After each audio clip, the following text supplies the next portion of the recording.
Welcome, everyone. We'll get started in just a moment. Thank you so much for joining us today. We are here today in a special webinar, using data for growth. It's how Butler University's Transformation Lab is accelerating change with data-informed strategies. It's going to be very, very exciting. It's very exclusive. We're going to talk about how they are pioneering new educational models and launching new programs with a data-informed approach and being quite successful at it. I'm glad you were able to join us because we did have some limited seats available. So welcome. This will be recorded and you will get a copy of the recording and the slides sometime this week. So check for that in your email. A couple of housekeeping items real quick. We have a chat. Feel free to chat in there, ask questions in there. You can also use the Q&A section to add questions as well. Without further ado, I'm going to transfer everything over to Ralph here, who will do some introductions for us. Thank you so much, Marianne. I appreciate it. And welcome, everyone. And thank you for joining us for today's webinar, Using Data for Growth, Driving Innovation in Higher Education. We're incredibly excited to delve into a critical topic for the future of higher learning, how data is being leveraged to drive meaningful transformation. And today I have the honor of hosting Butler University and showcasing the remarkable work of their Transformation Lab. Before we turn the spotlight over to our esteemed guests, I'd like to take just a few moments to provide some context. I'm Ralph Garcia, and I'm with Gray Decision Intelligence, and our work centers around academic program evaluation, which helps institutions align their resources and strategies with their core mission. This framework, as you see represented visually in our presentation, is structured around four key pillars. Mission, ensuring that the institution's core values and objectives are at the forefront of every decision. Academics, evaluating the institution's academic performance and student success metrics. Markets, this is where Grade EI plays a significant role providing data and insights on external factors such as student demand, employment opportunities, and the competitive landscape. Margins, analyzing program effectiveness and efficiency to identify opportunities for growth and innovation. These pillars are interconnected through a process of engagement, fostering collaboration and transparency by involving stakeholders from across the university.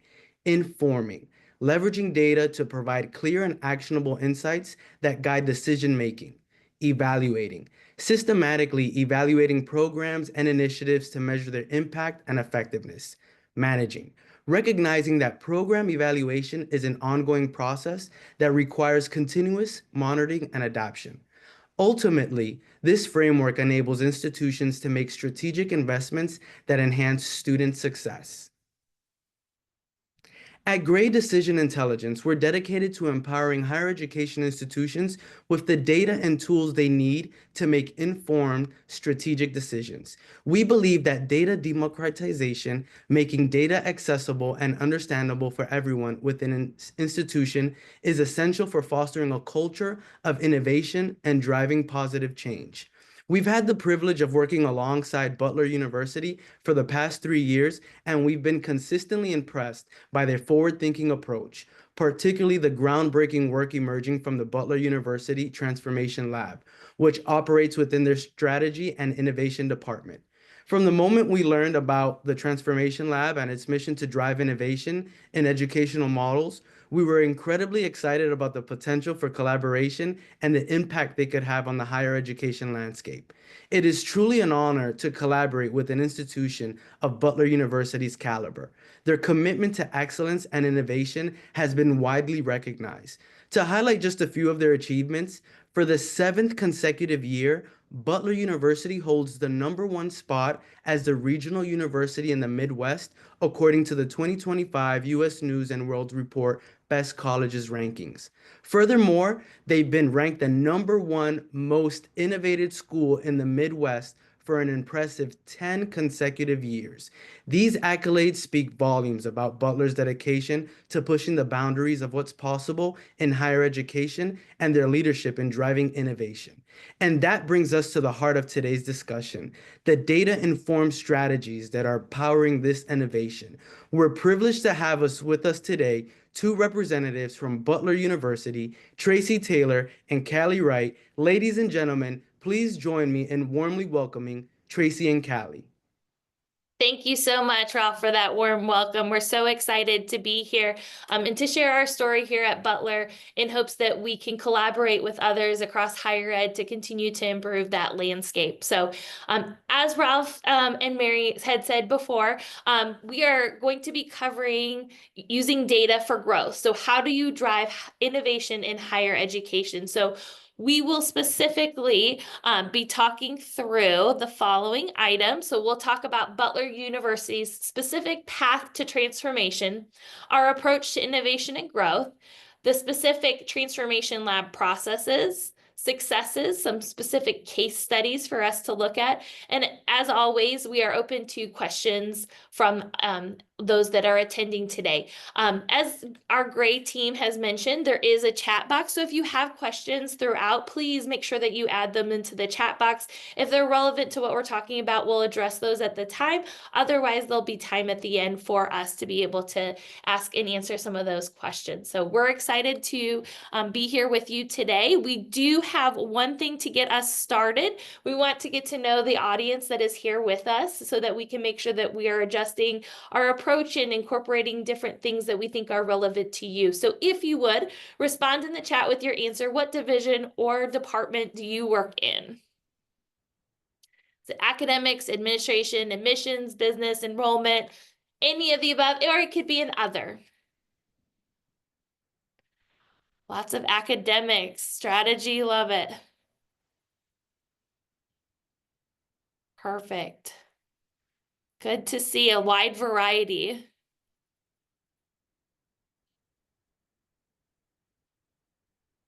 All right, perfect. I'm going to go ahead and turn it on over to Tracy to talk about our path to transformation. Thanks, Callie. Hi, I'm Tracy Taylor. I'm the Director of Business Analysis here in the Transformation Lab. So about 10 years ago, Butler launched a new strategic initiative called Butler Beyond. And as part of that, they wanted to focus on 5 areas. One being relevance. So they wanted to ensure that Butler's programs and experiences are inclusive of the academic, social, and career needs of future learners. They wanted to look at value, so maximizing the return on investment for students and a Butler education through exceptional focus on both access and outcomes. Then they wanted to look at distinction. How does Butler differentiate itself? What programs do we have, and how do we provide those programs that offer experiences of distinction? The fourth being innovation, so develop and grow new educational models and programs and business models that address the future of higher education and drive long-term stability and success for the university. And then the last one was effectiveness, and that was dealing more with our internal organization and our capabilities, and how do we have the capacity necessary to enable a culture of innovation and an effective organization. We wanted to marry tradition and innovation together because at the time, Butler was, the student population was mostly undergraduate and in person or on campus, 18 to 22-year-olds. And that was what we had done for a very long time, but we were looking to grow. So I think, Callie, can you go to the next slide for me? Thank you. So what happened was we had the timing was really great. The Lilly Foundation had an endowment grant opportunity that they called Charting the Future, and it was for universities in Indiana. And so Butler's proposal, we said our challenge was to seek to address the challenge of how a high quality private university could not only adapt, but thrive and accelerate continued transformation in the rapidly changing higher education and workforce landscape. And we felt our opportunity was to build an organizational capacity necessary to vigorously pursue transformation through the creation of a non-autonomous university entity, the Transformation Lab. The lab was going to be seen as a catalyst for piloting future-oriented models ventures and priorities aligned with the strategic direction. The focus was on preparing undergraduates for success in the digital age, advancing Butler's lifelong learning efforts by creating a learning model for adult education and corporate talent solutions, and creating alternative low-cost models for greater access to a Butler University education. So we received the grant in 2021, I believe in the summer, and the Transformation Lab was officially launched in the fall of 2021. First, we hired an executive director, Stephanie Henshaw. She started in September of 2021. I came in October of 2021, and then Callie was a few months later. So the three of us were the first Transformation Lab team. At the time when we first came in, there were about 30 ideas on our plate. And since then, that has grown tremendously, and we have added a financial analyst and 2 additional project managers. And so what caused Butler to want to approach innovation and growth differently? We knew we needed to adapt to changes in higher ed.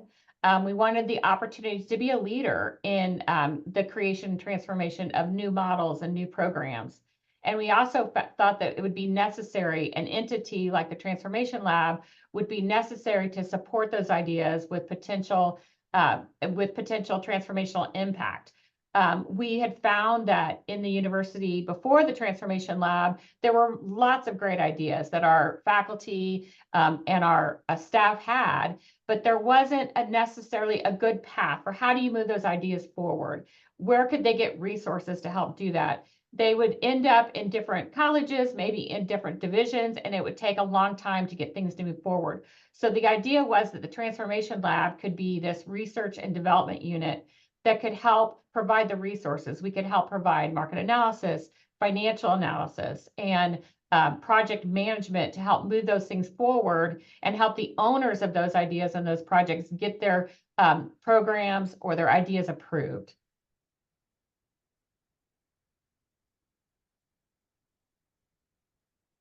So we wanted to ask, because we know there are some other universities that have a more formalized process, but do you have a formalized process for validating and moving ideas forward at your universities? If you could respond in the chat, we'd love to hear that. Yep, and we realize that some of you are part of businesses and things like that. So this, I think, transcends higher ed into the business sector as well, of how you continue to validate and move good ideas forward. Perfect. We do have some yeses. That's great. One of the things, so we have officially been around about 3.5 years here at Butler, and we have gone to different conferences and spoken, and then also just gone as attendance and talked to a lot of other universities about the lab and other universities and what type of structures they have in place, so that we could, learn best practices from other universities as well. Perfect. So what we'll go into next is a little bit more about what the Transformation Lab is at Butler and who we are, what we do, and how we operate. And then we'll go more specifically into the processes in our six-stage stage gate process. So as far as who we are, we actually sit in the Department of Strategy and Innovation, and it's a division that is charged with moving transformational ideas forward. So as we know, a lot of the big ideas or the transformational innovative ideas, they don't typically live nice and neatly in one sector, one division. They live in what we like to call the white space, in between multiple areas, multiple divisions, multiple departments. So a lot of times with ideas, when they're so big, they get stalled because how do you figure out exactly who's accountable, who owns the idea, who's going to continue to move it forward? That's where the Transformation Lab can come in to bring those different divisions, those different departments into the same room and provide that resource to be able to keep moving it forward. So we like to say we don't really ever own anything in the Transformation Lab ourselves. We work with some great idea owners. So we partner with colleges, divisions, external partners to move these ideas forward. Our philosophy is to democratize innovation, just like Gray DI says they want to democratize data. We want to democratize innovation in that the best idea should move forward, not necessarily the ideas from the top down.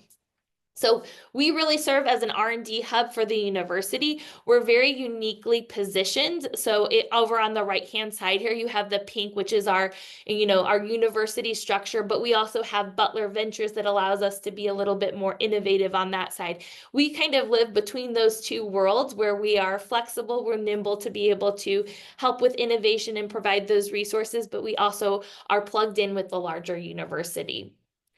So as Tracy mentioned, we provide financial analysis, project management, we provide tools, things like that. But really what we are here to do is to help utilize a vetting process to evaluate. We are going to be talking about programs and education models, but we also help to evaluate business models as well. So in that process, we'll talk you through the different tools that we use, especially with Grade DI. It's been such a pivotal tool for us to be able to move some of our ideas forward to that go or no-go decision. So specifically the program evaluation system and the program size predictor, which Tracy will walk you through here in a little bit. But ultimately, in the Transformation Lab, we're helping provide and create those tools, those templates, and those systems that expedite the ideation process so that, it's not sitting around and kind of gathering dust for 2 years. We move things quickly so that we can decide, is this a good point or not? One of the things that we found in the Transformation Lab that ideas kept coming back around and bubbling back to the surface. There wasn't a clear way to know, well, why didn't we decide to go forward with this in the past? So part of what our role is to document those decision points and say, these are the circumstances that would need to change for this idea to move forward, or this isn't the right time because of X, Y, and Z. So what we like to do in the lab is to really take that human-centered approach. So on this screen, I'm not going to go through everything of the who we are, what we do, and how we do it, but really we are focused on those humans and being a partner to them and providing those resources. We like to get things done and solve problems. And so that's one of the tools that Grade DI has given us, is that ability to help solve those problems and say, yes, this is a great idea, or hey, let's think about this a different way because of the data that we have. We work alongside those faculty, staff, and external partners, and we're really trying to communicate directly, efficiently, and trying to use an objective evaluation system. So next, we're going to walk through the specific lab processes that we use to validate and vet ideas. So we have a 6-stage gate innovation journey to move ideas forward. Like I mentioned, we do new education models, new programs, business models, as well as systematic changes. Today, we're really going to be focused on those programs and new education models. So we go from ideate all the way through assess, validate, design, pilot, and launch. Please know that this is a 6-stage process, but all of our ideas don't always start in the same place. We have ideas that people bring to us that they have thought about for 5 minutes, but we also have ideas where someone said, I spent the last 2 years working on this. This is all that I've done. So really, when we meet with them in that initial meeting, in that ideation session, we learn about what they've done and figure out which stage in this process that they are currently at, and how do we fill gaps and provide resources to make sure that they continue on or that we get to that decision point. So I'm going to show you, we have taken our 6-stage gates and kind of mapped it into an innovation journey. Here you're going to see like the word version of it, but we actually have it digitally now. We use a project management tool called Monday.com, where we have this innovation process in there to be able to track where we are, add specific files so that it's a one-stop shop for anyone so that they can know exactly where that idea is, where it left off, what the latest version of that document is. So under each of these stage gates, assess, validate, we've come up with deliverables, and this will get you 90% of the way. We know that each project is just a little bit different and might require different things, but we found that if we can do these things in that stage gate, it makes us and the project most successful. You'll notice those decision points highlighted in green. And so that's where we come together, we document and we make that decision. Yes, it's ready to move on to that next stage gate. If it's not, that's where we have that communication. We create that closure document so that we are saying, hey, this is why it was closed. This is why it was paused. This is how we can continue this in the future if these things change.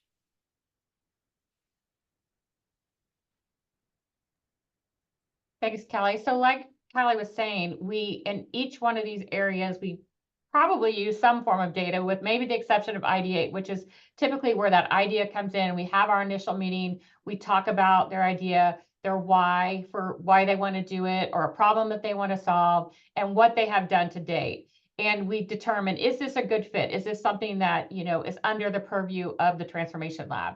And so then we do assessment. And when we do that assessment, that's when we'll pull our first Gray's DI scorecard, which gives us a great high-level overview of that program, or if we're looking at maybe a group of programs, and we'll say, does this score, you know, meet our criteria? We have a rubric for, there are certain things before we want to move things on, we'd like them to be in a certain score. Maybe if it's not in that score, do we have a partner, or a corporate partner or somebody else, or are there other factors that would maybe have us move forward?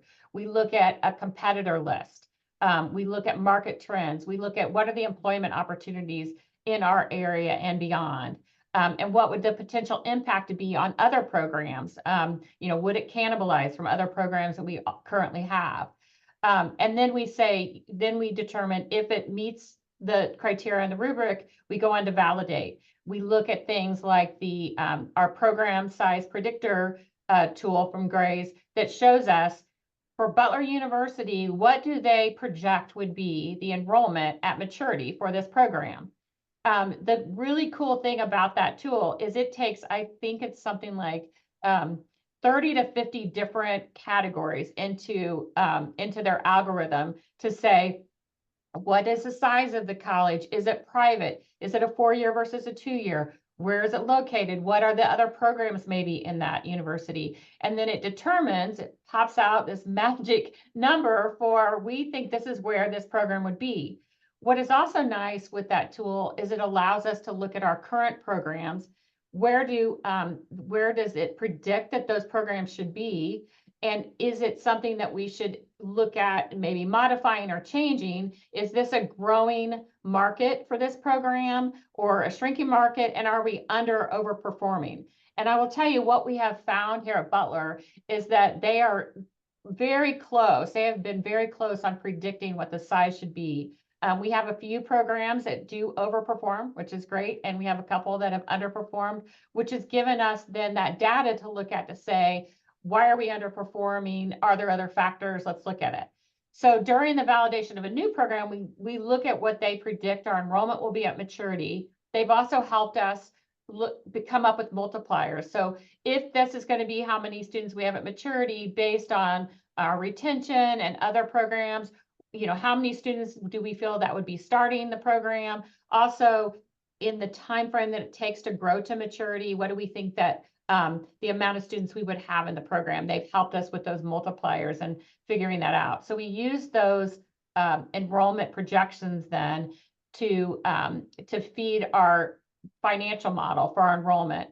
And we look at also things like what are our competitors charging? Maybe if this is an online graduate program, what are they charging? Where would, you know, for pricing scenarios, where should we be?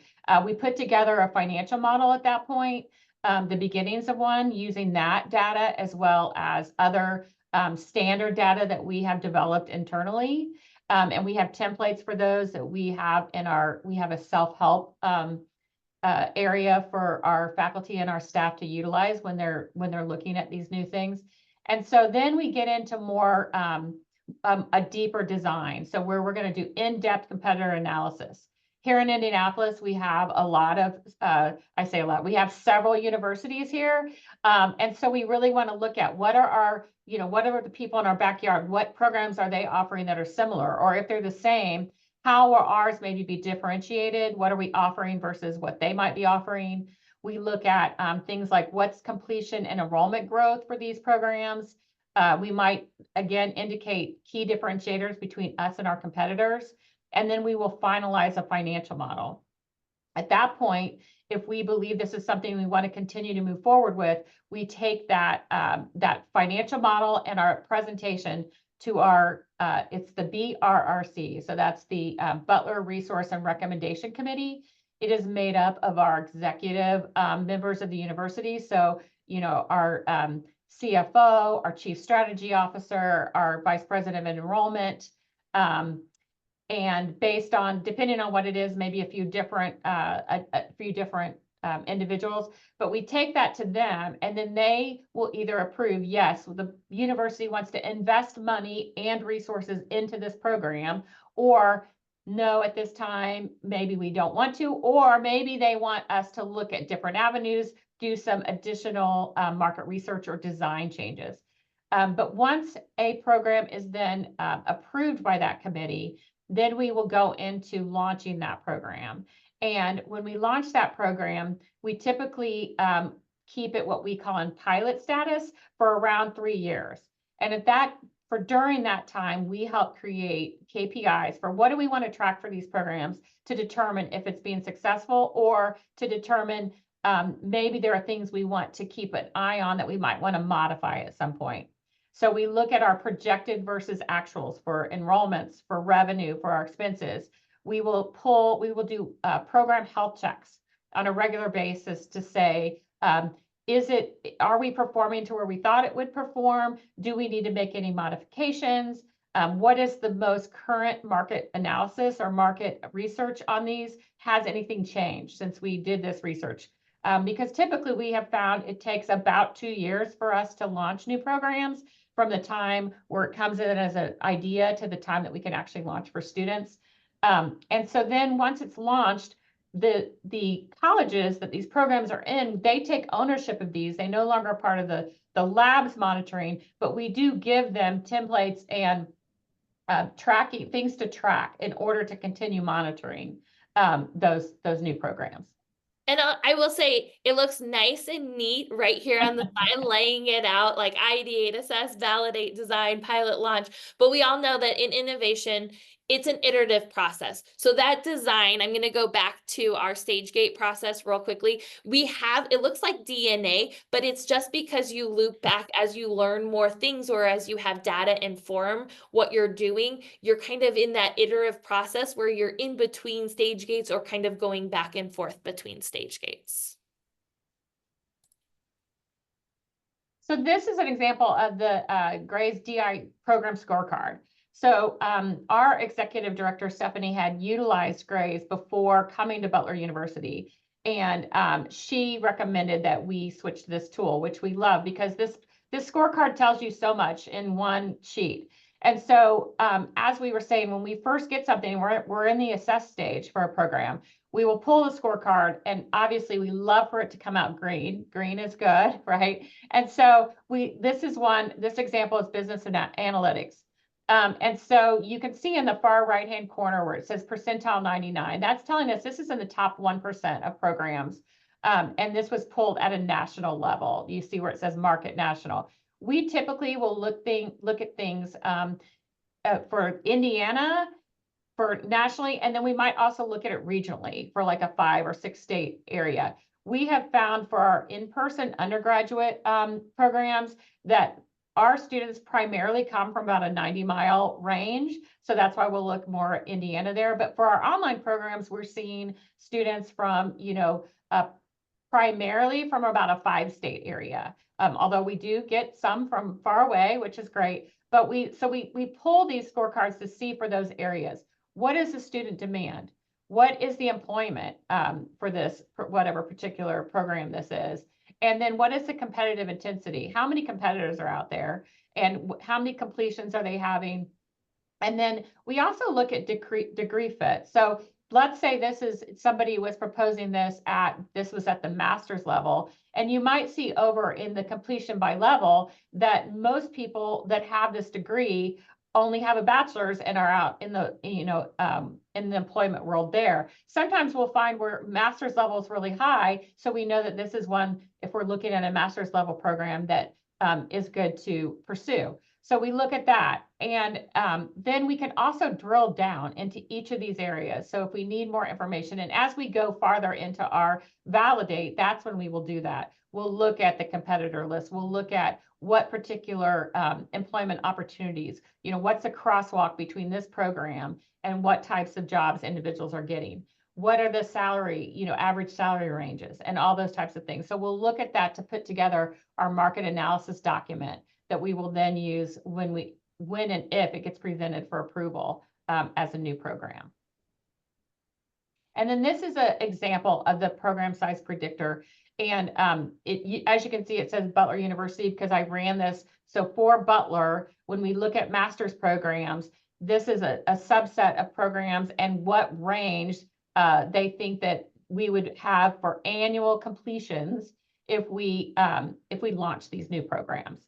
And so this is nice because it also gives us, as we do strategic planning, the ability to say, what are the programs that they say we would have the largest number of students that would want to come in?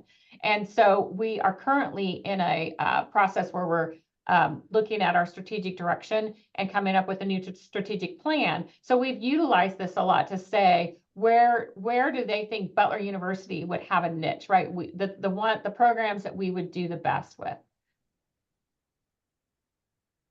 Perfect. So we've talked about our processes. So we wanted to highlight some of the successes that our Transformation Lab team has had with our partners.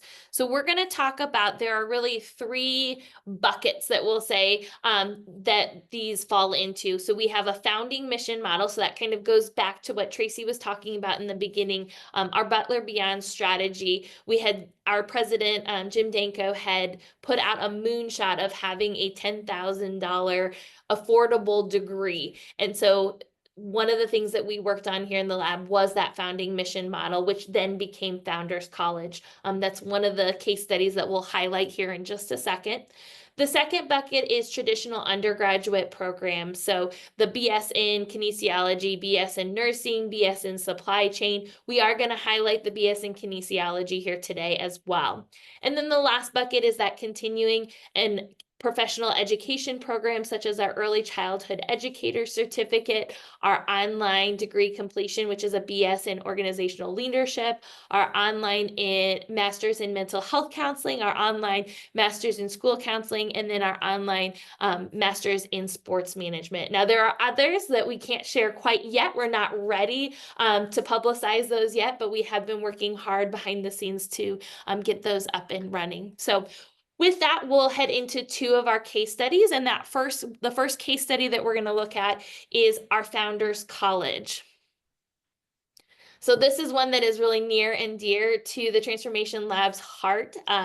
It came on pretty early on as one of our first initial projects. We were very lucky and fortunate that the Come to Believe network came and approached us about applying to a grant to learn about their 2-year associate degree model that really increases access to education. And really in our own backyard, it's a commuter type model.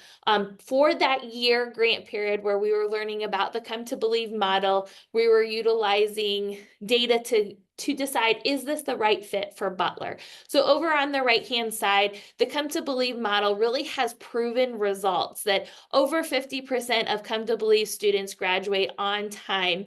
Nationally, it's really about a 13% that in a 2-year college that graduate on time. And in Indiana, it's only about 18.6% that are completing on time. Overall, 90% of Come to Believe students graduate debt-free. So that's part of the Come to Believe model, is that they're utilizing aid opportunities so that they're not having additional expenses on top of that. And then nearly 80% of the Come to Believe graduates pursue a bachelor's degree at a 4-year institution after that. So the Come to Believe model is what Founders College is based off of. We were lucky enough to be the third university to join that network alongside Arupe College at Loyola, as well as Dotre Family College at St. Thomas. And then since then, Seton College at the College of Mount St. Vincent has also joined the network as well. So we're excited to be welcoming students this fall, our first cohort. But as we had decided to then bring that model here to Butler University, there were some things that we needed to do to operationalize this model.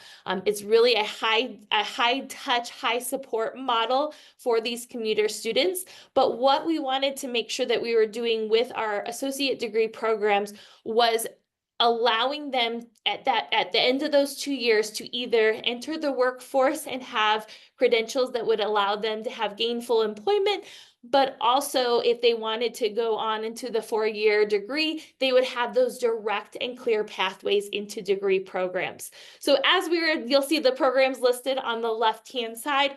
What we really did was look at our area and the demands within Indiana as far as where are the trends of employment, what certifications are needed, what credentials are needed, what are the industries that have high demand. So the 4 that we have are business and data analytics, business management studies, healthcare studies, as well as youth and community advocacy. What's really neat about this model is it's really like a 2+2 academic program. Like I said, we have mapped these associate degrees so that they have a 4-year degree that they will have a clear pathway into. It's different because these faculty are practitioners and they're focused on teaching and advising, and it has some different pedagogical approaches to it.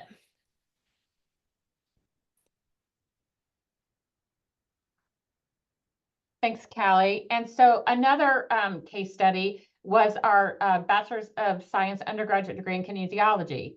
And this was born, it was kind of interesting. There was a group from the College of Ed that came to the Transformation Lab and said, we are sunsetting our human movement and health science program because they were seeing diminished amount of students that were coming to that program.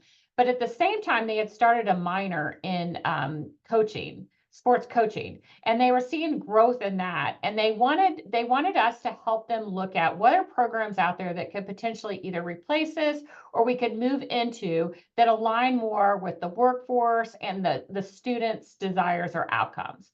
So we did, we pulled several, we looked at several different programs, but primarily we came up with kinesiology as being one that the College of Ed was interested in moving into.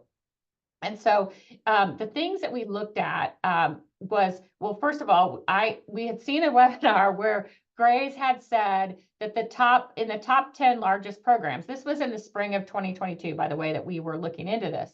And the top 10 growing programs, kinesiology and exercise science were in that group. So they were ranking them as one of the top 10 largest growing bachelor's programs. And overall, when we ran the scorecard, you see that it's in the 95th percentile. And for Indiana, Indianapolis has a very large sports market. So we have lots of, sporting teams, we have lots of universities, and lots of activities around sporting and events. And so we went out and we found partners and we talked to people and said, would this be the right way for us to go? We also looked at, for Gray, what was the crosswalk of people that had kinesiology and exercise science undergraduate degrees? What kind of jobs were they getting? Where were they going? And we found that we thought this would be a good program for us to start. And so we looked at the program size predictor tool, and it had said that it predicted that, or it's projected that we would have 33 students annually at maturity. So again, we worked with them to say, well, what are the multipliers for that? Like how many new students we had and how many during that ramp up, right? That should we project when we put together our financial pro forma. And so we launched the program in the fall of 2024. And that year we had projected 10 new students. We actually had 20. And then for this year, we had projected that we would have 15, and we actually had 24. So we currently have over 45 students in this program because we've had some students transfer as well. So, so that was helpful in helping us. Now, we do obviously try to be conservative in our projections and hopefully over deliver. So we're happy to see that we over delivered there. But we also looked at some, our enrollment management team shared with us from the College Board database that for incoming first-year students, they were interested in health-related fields. Over 3 million incoming students indicated interest in those. And of those that they were indicating interest in, athletic trainer was 4th, and pre-physical therapy was 5th. So this kinesiology degree helped with meet those needs.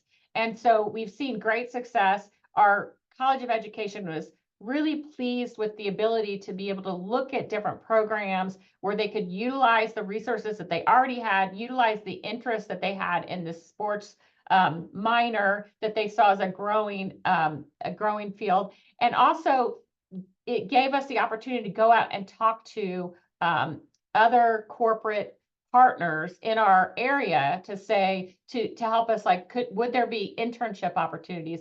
Would there be other areas for hands-on learning that they could utilize?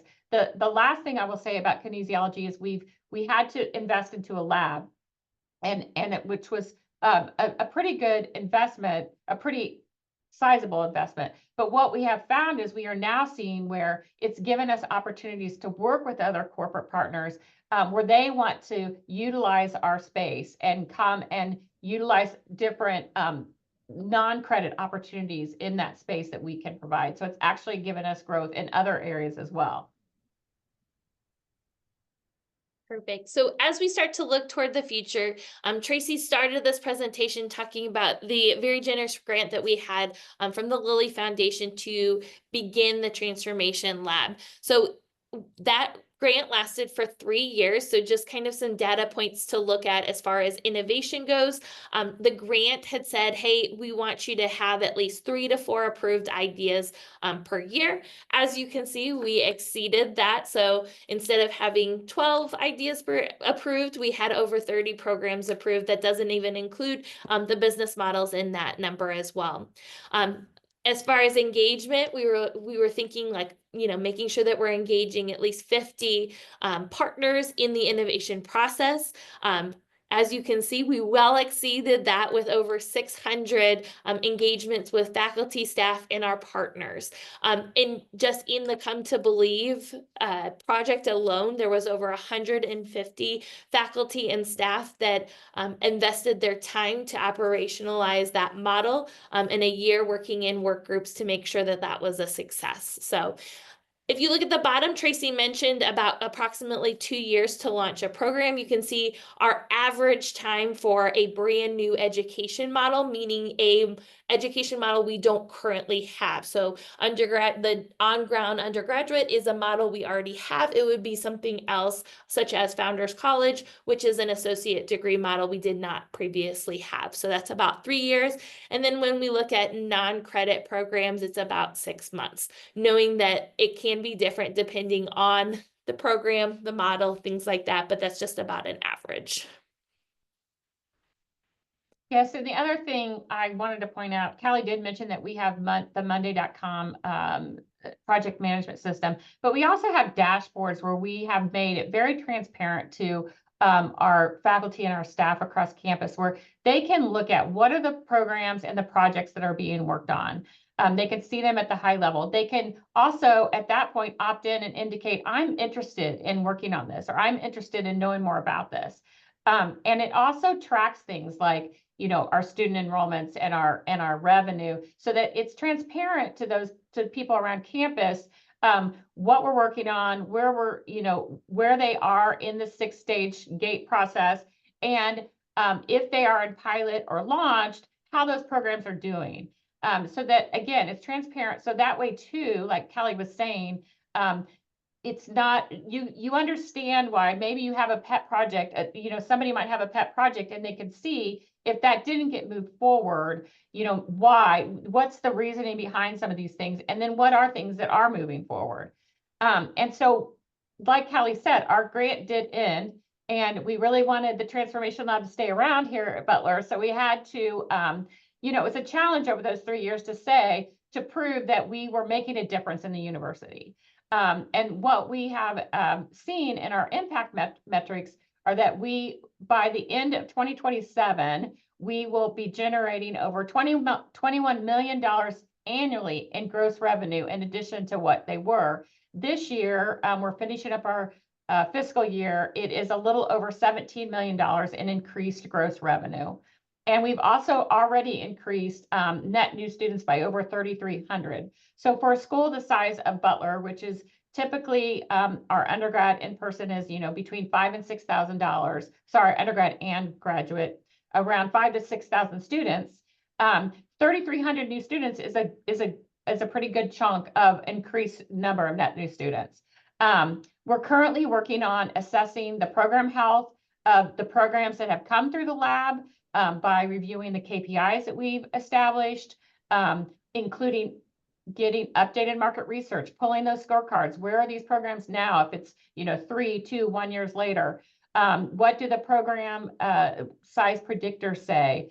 Are we underperforming or overperforming according to those?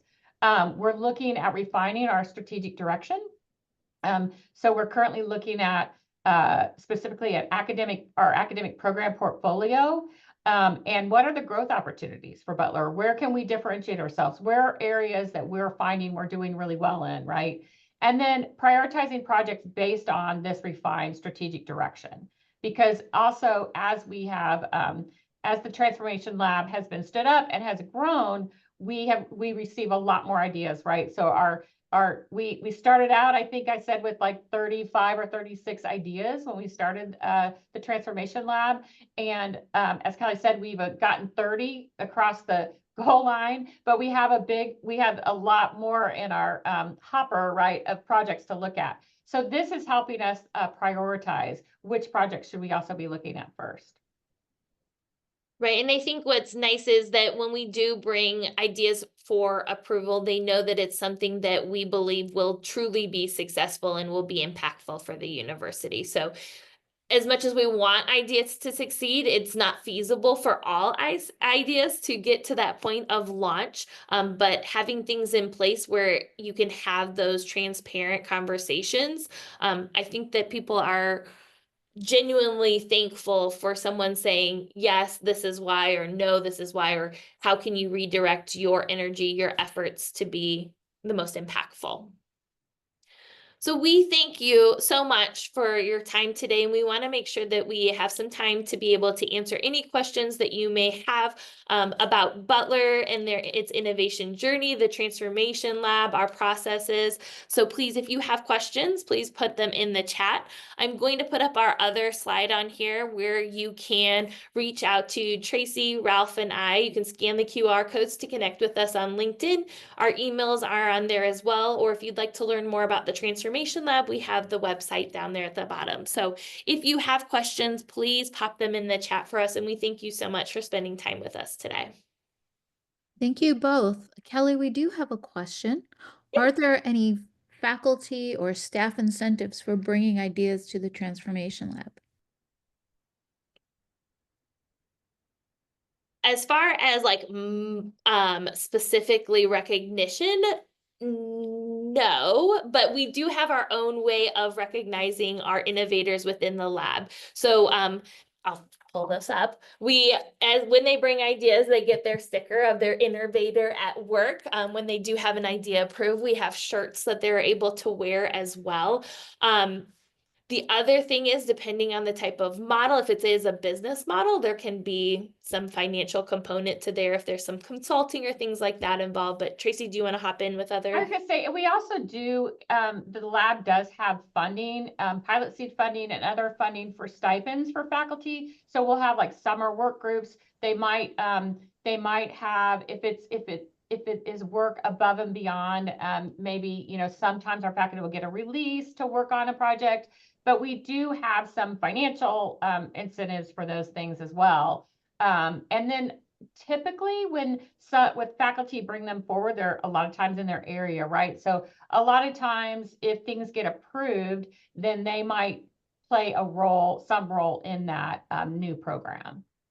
The other thing that I would say is like the intrinsic value. I was just talking with someone the other day. What's really neat in my role with the Transformation Lab is seeing a faculty or staff member come in with an idea, it getting approved, and it completely changing like their outlook, their approach, and their excitement to continue in work. I did see a question about would we have been able to do it without the external funding? One of the things as part of that initial Butler Beyond strategic plan was to build a transformation lab. We didn't receive the grant till 2021. So that was something that the university was working towards, was building out a model for how would they fund something like that. We were really fortunate in that the Eli Lilly the Lilly Foundation grant came along to help fund those first 3 years while we were building it. But now we don't have any outside funding for the group. So, but what we have found is when we look at that impact, that we are, we have more than hopefully paid for ourselves, and we'll continue to help the university grow and generate more revenue. Yeah, one thing I'll address, I know Monica put in there Monday.com is how we manage our ideas and project management. We had initially started with a software called Bright Idea to track our ideas. It was nice because it was a very visual dashboard for the faculty and staff at our university to be able to see. We quickly found out as we got deeper into projects that we had a little bit of a need for a larger project management system that you can be able to communicate across divisions, departments, share things, as I mentioned, that whole one-stop shop of, we use Teams here at the university. And I know anyone who's ever used Teams, like, it's a love-hate relationship because you can organize yourself into those teams, but then as far as finding exactly what you need when you want it, that's why we utilize that innovation journey so that we link those relevant documents in so you know which version is the version that you need to be looking at, working in, and what was the latest output from those. So thanks. And I think, Kelly, what you were going to say too is now instead of Bright Idea, we use a dashboard that we built off of our Monday.com project management software. Yep. And what has been nice with Monday.com too is we dipped our toe into the Monday.com project management pool, and others around the university have seen how we used it and the efficiencies that it can provide in the work, just with workflows and automations and things like that, as far as tracking so that everyone can see things at a dashboard level, and it has kind of caught on in other areas. Well, we are just about at time. Does anyone have any other questions? I just wanted to thank you, Tracy and Callie, for sharing your journey and your story and allowing Gray to play just a small role in that. And the key takeaway for today's webinar is that every college can grow, and data-informed decisions are the key. And it looks like we do have one more question. How many are enrolled in the Founders College for fall 25? So our goal for this year is 100 new students over, I think, a 3-year period. We'll get up to around 250 to 300 in each starting class. But right now, I believe that they've admitted over 80. We have over 80 admitted already, and there's more applications that we're going through and admitting students. So, but our goal will be 100 students this fall.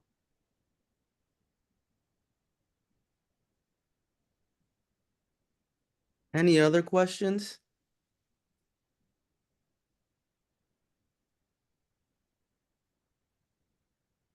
Well, Marianne, if you could wrap us up.